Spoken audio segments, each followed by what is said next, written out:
Hello বন্ধু, তুমি কি হোয়াটসঅ্যাপ ইউজার? তো তাহলে এই 4টি টিপস তোমার জন্য। ফার্স্ট নাম্বার হচ্ছে তুমি যদি ভুলবশত চ্যাট ডিলিট করে ফেলো, তো সেই চ্যাটগুলো ফিরিয়ে আনার জন্য তোমাকে যেটা করতে হবে সেটা হচ্ছে সেটিংসে ক্লিক করবা। সেটিংসে ক্লিক করার পরে এখান থেকে তুমি এই চ্যাট নামের অপশনটিতে ক্লিক করবা। তো ক্লিক করার পরে এখানে একটু নিচে স্ক্রল করে চলে যাবেন। যাওয়ার পরে এখানে ব্যাকআপ চ্যাট নামে একটা অপশন আছে।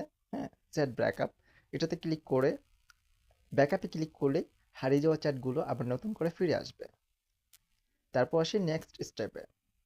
এখান থেকে তোমার সিকিউরিটিকে হাই রাখার জন্য এখানে তুমি যেটা করতে পারো, অ্যাকাউন্টে ক্লিক করবা। অ্যাকাউন্টে ক্লিক করার পরে এখান থেকে একটি পাস কি অ্যাড করে দেবা। হ্যাঁ, পাস কিটা অ্যাড করলে তোমার কি হবে, ধরো তোমার সিমটি হারিয়ে গেছে, ফোনটি হারিয়ে গেছে, তো সেই ক্ষেত্রে তুমি হচ্ছে হোয়াটসঅ্যাপ, শুধু হোয়াটসঅ্যাপ নাম্বারটা দিয়ে তুমি লগ ইন করতে পারো তোমার পাস কি সেট করার মাধ্যমে। হ্যাঁ, নেক্সটে আসি।